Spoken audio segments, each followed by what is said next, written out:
കാർത്തിക നക്ഷത്രം. കാർത്തിക നക്ഷത്രക്കാർ പൊതുവേ സെൽഫ് റെസ്പെക്റ്റ് വളരെ കൂടുതലാണ്.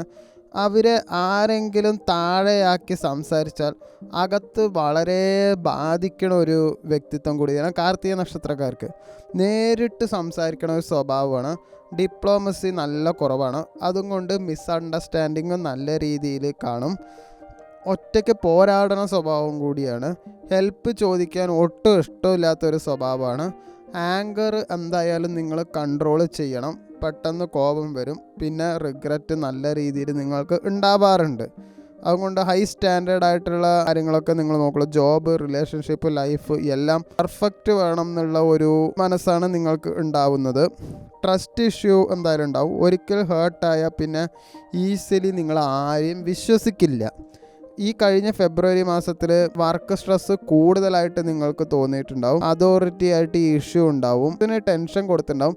നിങ്ങൾ ബോസ് ആണെങ്കിൽ നിങ്ങൾക്ക് ടെൻഷൻ എന്തായാലും ഉണ്ടായിട്ടുണ്ടാവും. ജോബ് ചേഞ്ച് ചിന്ത എന്തായാലും നിങ്ങൾക്ക് വന്നിട്ടുണ്ടാവും. സാമ്പത്തികം നോക്കുകയാണെങ്കിലും അൺഎക്സ്പെക്റ്റഡ് എക്സ്പെൻസ് എന്തായാലും നിങ്ങൾക്കുണ്ടാവും. ഫാമിലി പേഴ്സണൽ ആവശ്യങ്ങൾക്ക് പണമാണ് എന്തായാലും പോയിട്ടുണ്ടാവുക. റിലേഷൻഷിപ്പ് നോക്കുകയാണെങ്കിൽ ഈഗോ ക്ലാഷ് എന്തായാലും ഉണ്ടാവും. പാർട്ട്ണർ, ഫാമിലി മിസ്അണ്ടർസ്റ്റാൻഡിങ് ഒക്കെ ഉണ്ടാവും. സംസാരിക്കാതെ ഡിസ്റ്റൻ്റ് ആയ ഒരു സാഹചര്യം നിങ്ങൾക്ക് എന്തായാലും ഉണ്ടാവും. അതുകൊണ്ട് മനസ്സിൽ ഫ്രസ്ട്രേഷൻ എന്തായാലും നിങ്ങൾക്കുണ്ടാവും. എനിക്ക് ചേഞ്ച് വേണം എന്ന തോന്നലും നിങ്ങൾക്ക് എന്തായിട്ടുണ്ടാവും. മാർച്ച് 2026 നിങ്ങൾക്ക് പുതിയ ഓപ്പർച്യൂണിറ്റി ചാൻസ് ഒക്കെ കാണുന്നുണ്ട്. ഇന്റർവ്യൂവിന് വിളിക്കാൻ സാധ്യതയുണ്ട്. ബാക്കിയെല്ലാം നിങ്ങൾ പെർഫോം ചെയ്ത പോലെ ഇരിക്കും. വർക്ക് ലോഡ് ആദ്യം കൂടുതലായിരിക്കും, പിന്നെ മെല്ലെ മെല്ലെ എന്തായാലും കുറയും.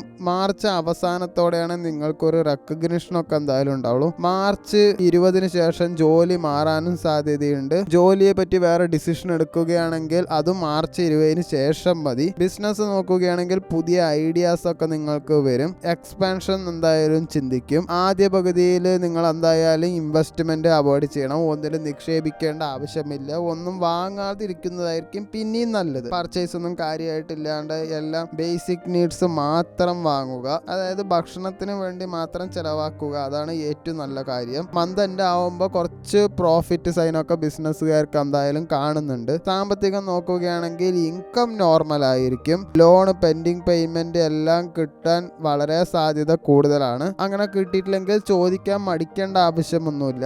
മാർച്ച് 25 ശേഷം മാത്രം ബിഗ് ഇൻവെസ്റ്റ്മെന്റ് നടത്തുന്നതായിരിക്കും നല്ലത്. റിലേഷൻഷിപ്പിൽ എന്തായാലും ഈഗോ പ്രോബ്ലംസ് നന്നായിട്ടുണ്ടാവും. ഓൾഡ് ഇഷ്യൂ കടന്നു വരാം. അതെന്തായാലും കേൾക്കുകയായിരിക്കും നല്ലത്. അതിന് റിയാക്ട് ചെയ്യാൻ പോവരുത്.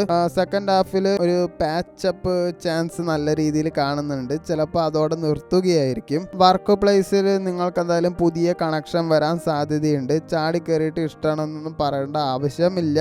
എന്നാൽ പറയാതെ പോവുകയും അരുത്. ഫാമിലി നോക്കുകയാണെങ്കിൽ ഫാമിലി റെസ്പോൺസിബിലിറ്റി എന്തായാലും നന്നായിട്ട് കൂടും. വീട്ടിൽ ഡിസിഷൻ എടുക്കേണ്ട ഒരു സാഹചര്യം എന്തായാലും വരാം. ആരോഗ്യം നോക്കുകയാണെങ്കിൽ തലവേദന, സ്ട്രെസ്, അസിഡിറ്റി എന്നീ കാര്യങ്ങളൊക്കെ നിങ്ങൾ ശ്രദ്ധിക്കണം. ഉറക്കം കുറയാൻ സാധ്യതയും നന്നായിട്ട് തന്നെ കാണുന്നുണ്ട്.